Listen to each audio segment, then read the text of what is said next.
Biasanya kita khotbah tentang berkat, nah sekarang kok malah disuruh sederhana. Saya mengambil khotbah saya ini sebagian besar di sebuah buku yang saya sangat diberkati buku ini, dan kebetulan beberapa bulan mulai bulan Maret dan beberapa bulan ke depan saya sampaikan melalui khotbah berseri di tempat saya di GSGA Betelwin Pandaan. Nah, hari ini saya ingin menyampaikan satu judul, yaitu disiplin kesederhanaan. Bapak Ibu Saudara, kadang-kadang kita sebagai orang Kristen hanya menjalani kekristenan biasa-biasa saja, sehingga ketika kita menghadapi tantangan pergumulan, mungkin suatu saat kita menghadapi kegalauan, dan kadang-kadang kita ini kemudian seringkali jatuh, dan seringkali kemudian kita ini menyadari bahwasanya apa sih kegunaannya saya menjadi manfaatnya saya menjadi orang Kristen. Karena kadang-kadang kita ini seringkali kita ini iman rohani kita di dalam Tuhan tidak bertumbuh.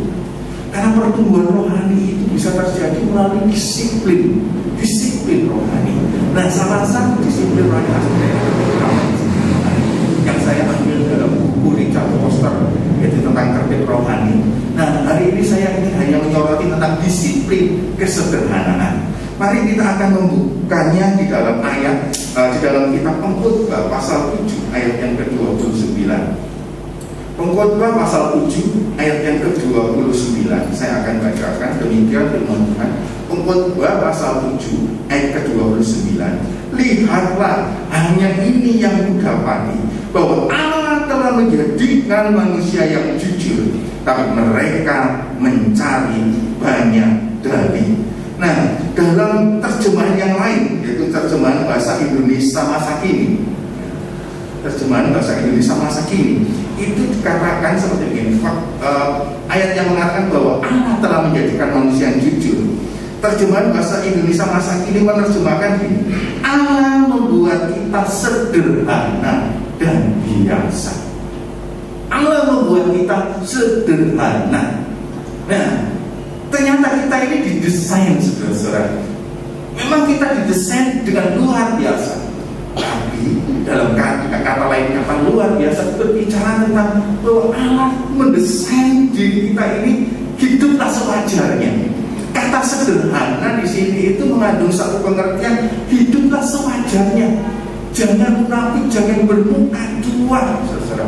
Ada satu desa di daerah Afrika, saudara, itu terkenal dengan satu gaya hidup. Mereka itu rumahnya itu rumahnya itu hampir rokok, makannya mereka juga hidupnya susah, sorot.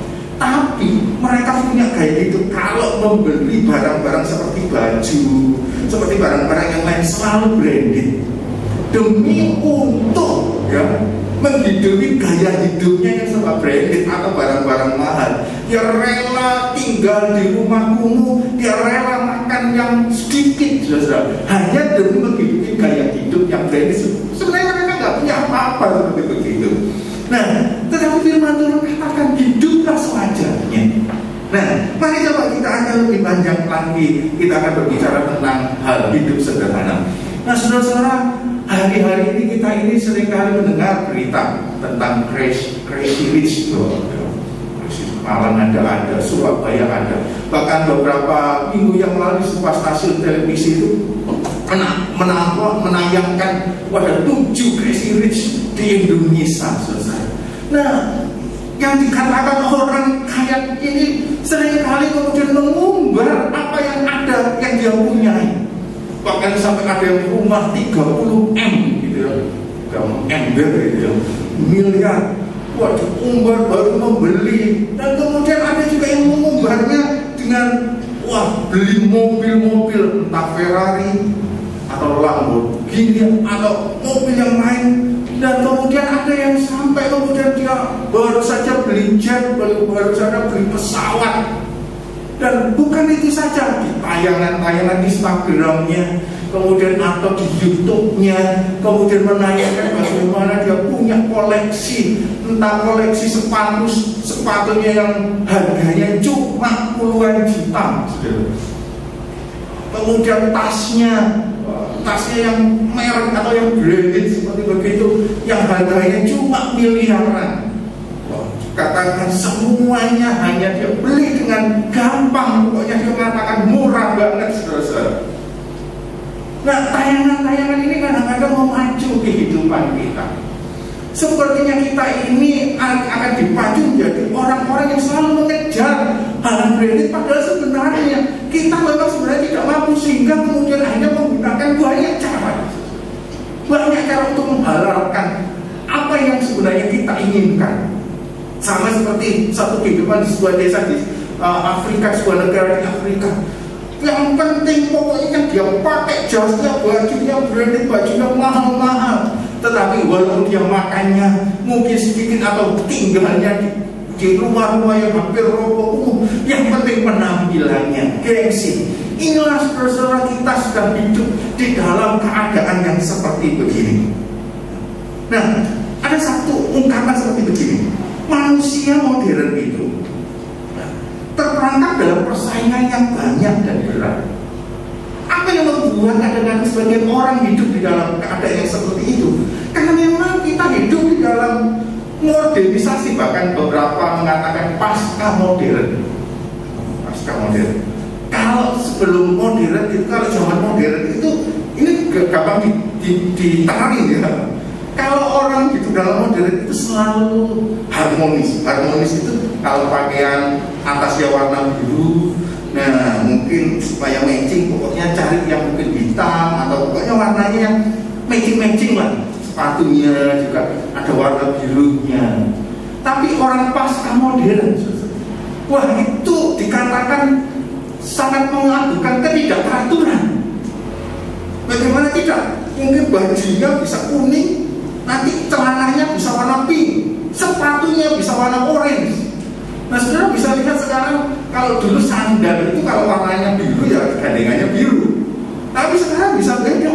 Yang satunya warna biru, bisa satunya warnanya kuning. Saudara bisa pakai jalan-jalan dengan percaya diri. Kalau dulu malu, aku nggak matching ya ini, nanti malu ini sedikit orang gila ya.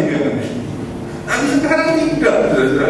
Nah, manusia hari ini terperangkap dalam persaingan yang banyak dan berat, saudara. Nah, karena kebudayaan pada zaman sekarang ini telah kehilangan gaya hidup lahiriah yang tulus dan sederhana. Kita poster katakan seperti ini. Bagaimana kebudayaan zaman sekarang telah kehilangan gaya hidup lahiriah yang tulus dan sederhana. Wes pokoknya hidup sewajarnya, sudah. Orang nggak mau hidup sewajarnya, apa adanya, nggak mau. Bahkan untuk menutupi ketidakpunyaannya, kekurangannya, dia ungkapkan dengan gaya yang seperti begitu, saudara. Nah, hasrat untuk memiliki. Nah, kadang-kadang kita mau melakukan hal-hal seperti begitu, nggak mau hidup apa adanya. Itu sebenarnya hasrat untuk menutup atau membuat pengakuan status atau posisi. Kayaknya sekarang itu banyak membuat orang pasang status, makan enak dikit, foto, pasang status, perbaikan gizi. Gitu ya. Makanya sekarang itu kalau orang makan, kalau saya ingat zaman dulu itu kalau ada makanan di depan lu langsung santap. Kalau sekarang ada sakralnya dulu, difoto, nggak langsung makan, padahal sebenarnya sangat lapar. Itu sakral sekarang itu. Itu harus dilakukan. Nah, hal zaman sekarang ini ingin memiliki pengakuan akan status dan posisinya. Nah, untuk melakukan hal itu kadang-kadang juga dengan cara-cara yang tidak benar. Nah, satu penulis buku mengatakan seperti ini: orang yang tidak mempunyai pusat ilahi, maka kebutuhan akan keamanan atau kenyamanan telah membawanya tergila-gila pada benda-benda. Apa yang membuat kita seringkali akhirnya tergila-gila dengan untuk memiliki segala sesuatu? Ada satu ungkapan seperti begini: kadang-kadang kita ini memiliki keinginan atau tidak mengucap syukur karena kita tidak memiliki satu benda. Padahal sebenarnya yang kita miliki banyak sebenarnya. Tapi oleh karena kita tidak bisa memiliki satu hal, satu benda itu, kita ini sudah merasa, oh saya ini gak berharga, saya ini gak bisa, gak punya apa-apa. Padahal sebenarnya yang dia punya lebih banyak daripada yang dia inginkan. Nah, orang yang tidak memiliki pusat ilahi, saya dapat katakan, orang yang tidak dekat dengan Tuhan, seringkali untuk membuat keamanan atau kenyamanan dirinya, seringkali dia kemudian memuntah hanya dengan tergila-gila untuk memiliki benda-benda. Kami katakan seperti ini: orang yang materialistis itu sebenarnya orang itu tidak dekat dengan Tuhan. Kalau kita dekat dengan Tuhan, maka kita akan memiliki satu pemahaman bahwasanya segala sesuatu itu adalah milik Tuhan. Kalaupun kita dipercayakan itu, berarti kita harus mengucap syukur berapapun yang dipercayakan itu. Ada amin? Amin. Jadi dapat kita lihat, kalau ternyata kita ini tergila-gila, apakah kita pusat ilahi kita atau kedekatan kita dengan Tuhan? Itu menjadi pertanyaan dalam diri kita. Sebenarnya Alkitab juga mengajarkan kepada kita. Alkitab itu tidak mengajarkan kita anti kaya. Tidak mengajarkan kita anti kaya. Oh, orang kaya itu gak bisa masuk surga, kan ada ayatnya. Tapi kalau saya nggak menyampaikan itu ada pemahaman yang baik. Tapi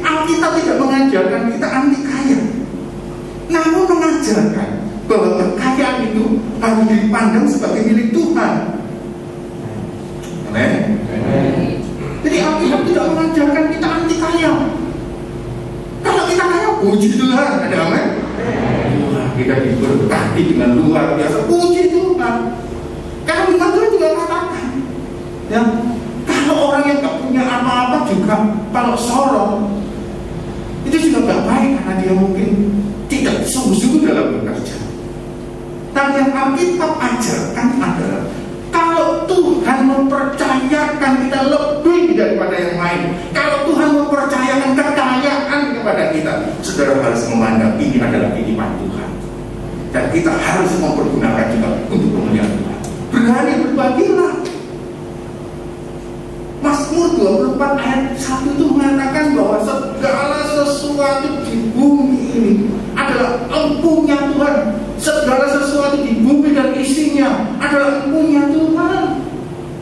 Kalau kita dipercaya, itu berarti kita bersyukur Tuhan masih mempercayakan kita. Jadi Tuhan bukan anti kaya, kita tidak mengajarkan anti kaya. Saya juga melihat ada beberapa jemaat, ya, jemaat kami. Wah, kalau saya katakan dia di crazy rich itu di YouTube, saya juga kadang-kadang juga geleng gitu.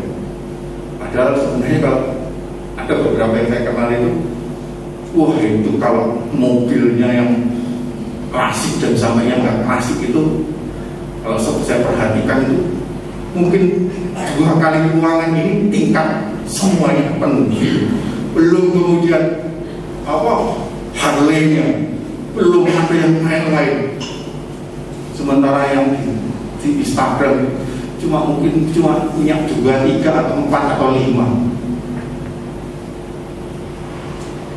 Kadang-kadang sebenarnya kita harus memahami, kalau kita dipercaya, itu sebenarnya Tuhan itu menginginkan kita juga mau berbagi kepada orang lain. Atau kalau Tuhan ingin mempercayakan kita kekayaan, itu buatlah hati kita menjadi dermawan dan berbagi kepada orang lain. Nah, apabila hati manusia mencintai kekayaan, itu serupa dengan penyembahan berhala. Apabila hati manusia mencintai kekayaan, itu serupa dengan penyembahan berhala. Ada beberapa ayat Alkitab. Kalau kita membuka di dalam Matius pasal 21, Matius pasal 6 ayat 21 mengatakan seperti begini. Di mana hartamu berada, di situ juga hatimu berada. Saya pernah ketelisur uang 100.000. Pas memang benar-benar lagi uang tinggal dikit ya. Terlalu yang 100.000 itu yang uang yang paling besar pada saat itu. Kok saya cari-cari kok gak ada, saya lupa taruhnya di mana. 2 hari sampai berapa waktu gitu, terus menerus cari. Dan waktu saya mencari, saya seperti kayak kehilangan damai secara itu gimana sih? Sudah uang tinggal menipis, uang yang 100.000 itu kok gak tahu gimana saya taruh kemana. Aduh, kayak hati saya sedih. Kemudian saya ingat, iya, di mana hartamu berada, di mana uang 100.000 berada, di situ hatimu berada. Itu seperti kemudian menolak saya. Aduh, masa damai sejahtera saya itu dipengaruhi uang 100.000. Walaupun memang saat itu sangat membutuhkan. Saya sadar kemudian saya sudah ingat, tidak apa-apa, uang 100.000 memang saat itu berharga, tetapi damai sejahtera saya itu lebih berharga. Dan saya mengingat bahwasanya apapun mungkin hari ini saya nggak punya apa-apa, tapi saya tahu Tuhan pasti tahu. Ketika hati saya nggak ingat-ingat itu, tiba-tiba ke suatu tempat, saya menemukan uang 100.000 itu. Wah, saya bersyukur saudara. Di mana hati saya itu, kalau kita dikendalikan dengan harta atau keuangan kita, nah itu mudah berubah hati kita. Kalau kita punya uang yang banyak, hatinya gembira. Kalau sekedar punya uang, hatinya sedih. Wah, betapa murahnya keadaan hati kita hanya dipengaruhi banyak dan sedikitnya keuangan. Tapi seharusnya hati kita dipenuhi. Bagaimana kemuliaan Tuhan, kasih dan anugerah Tuhan yang diberikan kepada kita. Walaupun mungkin kita kekurangan, tapi percayalah kasih karunia Tuhan itu cukup di dalam kehidupan saya dan saudara. Amin. Di mana hatimu berada, situ juga hatimu berada, situ juga hatimu berada. Ayat yang lain juga mengatakan seperti begini. Apabila harta makin bertambah, janganlah hatimu melekat padanya.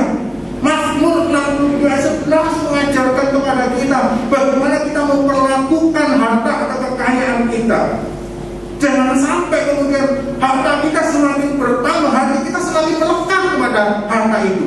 Seharusnya kalau harta kita semakin bertambah, maka hati kita semakin melekat kepada Tuhan Sang Pemberi berkat itu. Amin. Kemudian ayat selanjutnya, saudara, Amsal 11 ayat 28, siapa yang mempercayakan diri kepada kekayaan akan jatuh. Akan jatuh, saudara. Jadi kalau saudara mempercayakan kepada kekayaan saudara, kekayaan kita ini mudah berubah. Saudara mungkin memiliki rumah yang bagus, tiba-tiba ada bencana hilang semuanya. Betapa fananya kalau kita percaya kepada kekayaan kita akan mudah jatuh.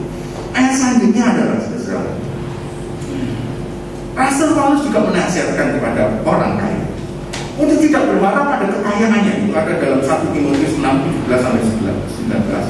Tetapi kepada Allah, serta dalam kedermawanannya mau berbagi kepada yang lain. Kalau menurut Rasul Paulus, kalau kita dipercaya dengan kekayaan, jangan taruh iman kita, kepercayaan kita kepada Tuhan. Dan kalau kita diberi berkat, maka milikilah kedermawanan hati untuk berani berbagi kepada orang lain. Amin. Nah, selanjutnya adalah saudara, hidup sederhana bukan menolak memiliki harta, tapi menempatkan harta pada tempat yang sewajarnya. Tadi saya mungkin Bapak Ibu ngomong, Pak, kok saya ini diajar hidup sederhana sih? Kan saya ingin punya segala sesuatu yang lebih. Tapi sebenarnya hidup sederhana itu bukan menolak untuk memiliki harta, bukan menolak untuk saudara dapat kaya. Karena tadi saya katakan Alkitab tidak mengajarkan kita anti kaya, tidak. Tapi hidup sederhana saudara bisa memiliki segala sesuatu. Saudara bisa punya rumah yang mungkin bermiliar-miliar atau berapa rumah. Saudara boleh punya mobil dengan merek-merek yang mahal-mahal ini. Tapi saudara, gaya hidup sederhana itu ada di dalam kehidupan kita. Gaya hidup sederhana yang kita ajarkan itu bagaimana? Yaitu bukan menolak untuk memiliki harta, tapi menempatkan harta pada tempat sewajarnya. Harta tetap harta, Tuhan tetap Tuhan. Ada kan? Harta itu bukan harusnya kemudian kita bukan jadi budak dari harta, tapi harusnya harta itu yang jadi budak bagi kita, saudara. Jangan juga waktu kita segala-segalanya itu adalah kekayaan atau harta, tapi kekayaan atau harta itu hendaklah kita pakai untuk sewajarnya. Ada orang-orang berkatakan, ada orang-orang yang memiliki segala sesuatu tapi tidak bisa menikmatinya. Tapi ada orang yang tidak memiliki segala sesuatu tapi bisa menikmati segala sesuatu. Kira-kira kita ini golongannya bagaimana? Saya sering kali berbicara, ada beberapa jemaat saya katakan dalam tingkatannya luar biasa. Saya sering kali katakan, waduh, saya memang nggak punya apa-apa, maksudnya tidak, tapi saya punya karunia menikmati, menikmati. Saya bersyukur. Ada yang punya segala sesuatu tapi tidak punya karunia menikmati. Punya mobil yang mewah-mewah tapi hanya bisa makainya cuma hari Minggu aja gitu. Bisa beli makanan yang enak-enak tapi kalau makan cuma ditimbang kok di nasinya segini, lauknya segini. Saya bersyukurlah saya bisa menikmati makanan yang luar biasa tanpa ada pantangan gitu ya. Tapi harus jaga kesehatan. Jadi kesederhanaan itu mengajarkan pada kita untuk berorientasi secukupnya sehingga harta milik dapat dinikmati dengan ikhlas tanpa menghancurkan kita. Jadi gaya hidup sederhana itu mengajarkan kepada kita supaya kita tidak dihancurkan oleh kekayaan yang kita miliki, tapi mengajarkan kita untuk kita bisa menikmatinya dengan ikhlas, menikmati. Apa yang membuat katakan Raja Salomo katakan, walaupun saudara tidak memiliki segala sesuatu, tapi bersyukurlah saudara bisa menikmati segala sesuatu. Nah, selanjutnya, hidup sederhana itu menemukan kepuasan baik dalam kekurangan maupun dalam kelimpahan. Orang yang memiliki sikap hidup sederhana itu adalah orang yang aman dalam segala keadaan. Orang yang punya gaya hidup sederhana itu orang yang nyaman dalam segala keadaan. Kenapa?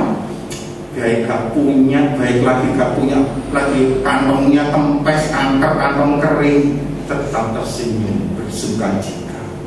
Kantongnya tebal, tambah tersenyum, tambah bersuka cita. Iya kan? Wah, saudara-saudara. Jadi penting ada orang-orang yang tidak memiliki gaya hidup sederhana. Aduh, cuma saya pernah baca artikel, ada seorang konglomerat di Rusia.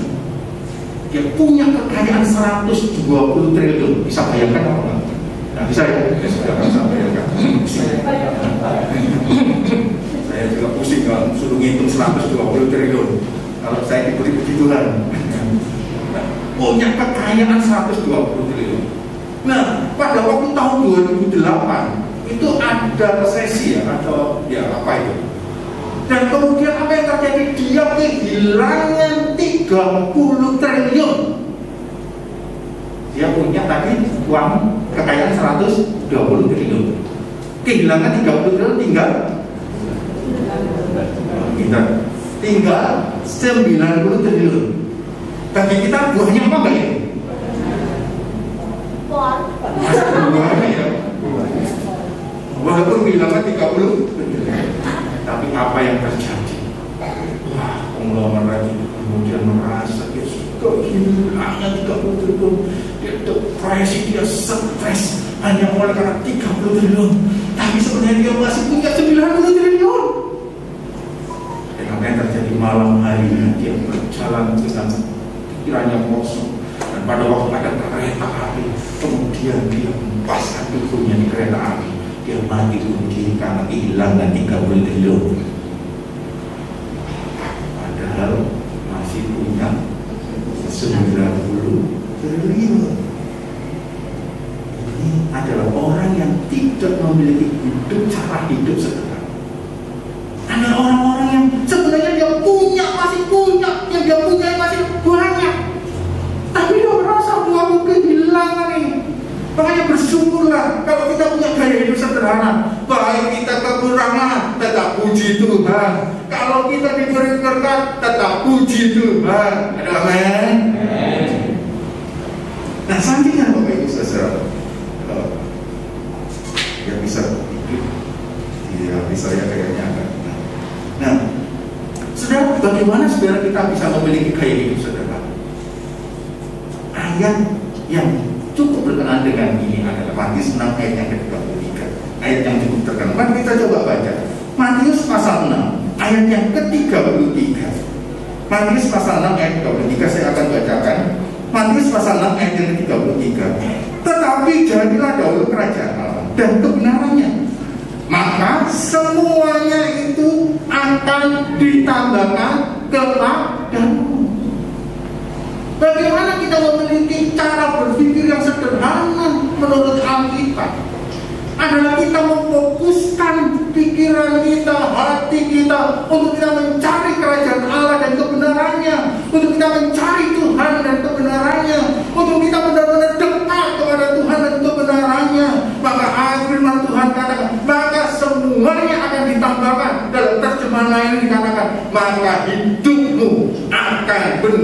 benar-benar berkecukupan. Enak kan kalau hidup kita semuanya serba pas, ya. Pas butuh uang, pas ada uang. Pas perlu mobil, pas ada mobil, ya. Pas perlu rumah, ada rumah. Tapi saudara, kita diajarkan untuk bisa hidup sederhana. Maka titik pusat disiplin kesederhanaan adalah mencari kerajaan Allah dan kebenarannya dahulu. Carilah Tuhan, carilah kerajaannya, carilah kebenarannya. Kebenarannya ada di dalam Alkitab. Saudara, kalau saudara membaca Alkitab, maka saudara akan melihat bagaimana di dalam kitab Injil itu Yesus itu peduli dalam keadaan ekonomi kita. Ada amin? Makanya kalau berbicara tentang uang, wah, hampir semua perumpamaan itu berbicara tentang harta, kekayaan, dan uang. Yesus peduli akan ekonomi kita. Yesus peduli akan kehidupan kita. Yesus peduli akan harta kita. Yesus peduli akan kekayaan kita. Tapi titik pusat kekayaan kita, harta kita, kebutuhan kita bukan pada benda-benda itu, tetapi kepada kerajaan Allah dan kepada kebenarannya, kepada Tuhan. Dan itulah sebenarnya gaya hidup sederhana itu kita bisa dapatkan ketika kita benar-benar mencari Tuhan lebih dari segala-galanya. Bisa klik nanya. Saya mau menutupnya dengan bagaimana mewujudkan arti kesederhanaan dengan cepat. Ya. Belilah barang-barang yang benar-benar berguna, bukan sebagai tanda kebesaran. Apa maksudnya? Kadang-kadang ada orang yang membeli mobil. Kalau beli mobil, carilah yang memang sesuai dengan kebutuhan. Jangan cari uang. Saya ingin dipandang, saya cari mobil supaya saya dipandang. Itu menjadi sesuatu yang kebesaran kita supaya kita menaikkan status dan posisi kita. Yang kedua adalah tolak segala sesuatu yang menimbulkan kecanduan pada diri kita. Ada orang-orang yang kemudian dia beli HP, besoknya ada HP seri baru. Wah, itu saya harus membelinya. Kalau saya nggak membelinya, maka hancurlah hidup. Kalau ada orang yang baru beli mobil, kemudian muncul mobil jenis terbaru. Ada orang yang sudah baru beli tas, dan kemudian muncul tas kredit yang baru. Sudah tolaklah hal-hal seperti itu. Yang selanjutnya adalah kembangkan kebiasaan untuk memberikan barang kepada orang lain. Jangan menimbun barang berlebihan. Ada satu kebiasaan yang perlu dikembangkan.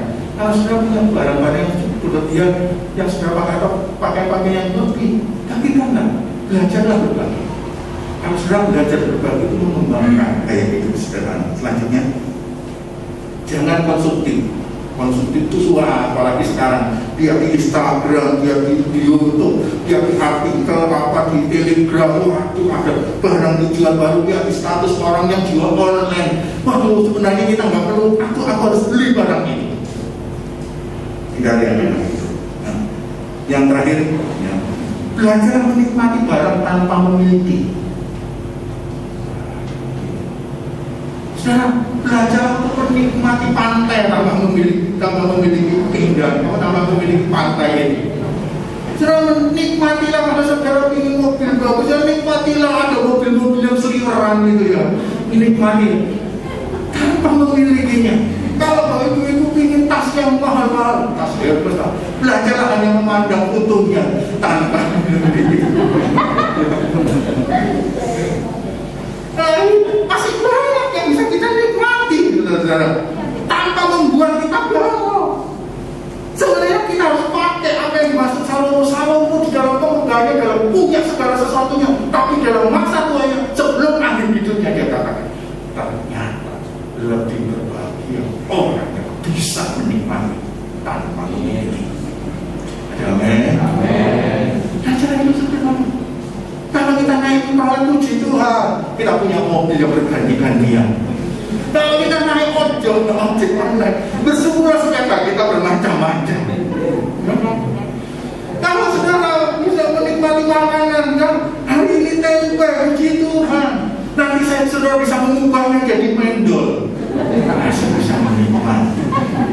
Sebenarnya itulah arti kesederhanaan. Hidup itu yang terpenting adalah belajar menikmati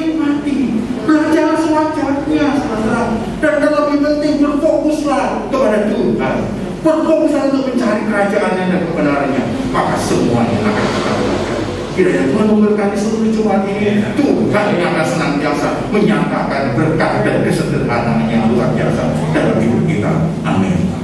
Mari kita beri kepada pada saat ini. Kau hiasi kehidupan dengan kemurahan. Dan nyanyikan pujian ini. Ingatlah hidup kita oleh karena kemurahan Tuhan. Ingatlah hidup kita ini hanya oleh karena anugerah Tuhan, saudara. Kalau kita bisa menikmati hidup ini, itu kemurahan Tuhan sudah dinyatakan kepada kita. Haleluya, haleluya.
Kami yakin dan percaya bahwa segala sesuatu itu adalah kemurahan. Kalau kami hari ini masih bisa bernapas, itu hanya oleh karena kemurahan. Setiap tarikan nafas kami adalah berkat kemurahan. Kami bersyukur akan hal itu. Ajarlah Tuhan kami dapat menikmati kehidupan ini. Karena kehidupan ini hanya sementara. Masa hidup kami 70 atau 80 tahun, kalau kami lebih, kebanggaannya adalah Tuhan, penderitaan Tuhan. Tetapi biarlah ketika kami masih Tuhan memberikan nafas hidup, ajarlah kami Tuhan belajar Tuhan untuk memprioritaskan Engkau Tuhan lebih daripada segala-galanya. Kalau Tuhan percayakan, maka kami hanya pergunakan untuk kemuliaan Tuhan. Mari Roh Tuhan terus akan berbicara kepada kami. Roh Tuhan terus akan menjaga dan melawat setiap kami. Kebenaran firman firman yang sudah ditaburkan, tapi Roh Kudus terus akan menancapkan di dalam hati kami. Berkati kami semuanya. Berkati hamba-Mu Tuhan, Bapak Pendeta Yopi melayani dan seluruh pengurus gereja dan jemaat di tempat ini. Dan kami mengucap syukur buat segala sesuatunya. Kiranya Tuhan memberkati kami semuanya. Dalam nama Tuhan Yesus, haleluya. Amin. Kesempatan pada pagi hari ini, terima kasih buat kebenaran firman yang dapat kami nikmati. Tuhan berkati hamba-Mu Bapak Andi Tuhan bahkan membukakan rahasia-rahasia firman Tuhan yang baru sehingga boleh menguatkan jemaat Tuhan. Terima kasih Tuhan, Kau tolong kami Tuhan, terima kasih. Biarlah kami boleh menikmati, kami bersyukur dengan apa yang Tuhan berikan kepada kamu. Kami Tuhan terima kasih, Tuhan terima kasih, Tuhan terima kasih. Kabulkanlah ya Tuhan doa-doa pribadi kami, doa syafaat yang sudah dinaikkan, bahkan lebih dari apa yang sudah diucapkan. Apa berdoa untuk seluruh jemaat Tuhan yang sudah terlibat di dalam kebaktian ini, baik singan, song leader, pemain musik ya Tuhan, tamburin Tuhan, oh puji syukur Tuhan, soundman Tuhan, operator LCD, semuanya kami taruh dalam tangan Tuhan. Tuhan memberkati mereka semuanya Tuhan. Puji syukur kami naikkan kepadamu Tuhan. Terima kasih ya Tuhan. Tuhan, kami sangat percaya bahwa jerih payah di dalam persoalan dengan Tuhan tidak sia-sia. Karena itu Kau tolong kami Tuhan, turunkan belas kasih-Mu. Marilah Tuhan, kedangkan tangan-Mu buat kami semuanya. Salurkan berkat-Mu Tuhan, berkat dari Bapa, Putra dan Roh Kudus yang kami mengerti dalam nama Tuhan Yesus Kristus. Biarlah damai sejahtera Allah yang melampaui segala akal itu melimpah buat semuanya sekarang dan sampai selama-lamanya, sampai Maranatha Tuhan Yesus datang kembali. Dalam nama Yesus kami bersyukur, berdoa, menikmati berkat dan perlindungan Tuhan. Saudara yang dikasih Tuhan, pulang dengan berkat ilahi menyertai semuanya dalam perlindungan Tuhan sehingga sampai di rumah dengan berkat dan perlindungan Tuhan. Dalam nama Yesus kami bersyukur, berdoa, haleluya, amin. Silakan.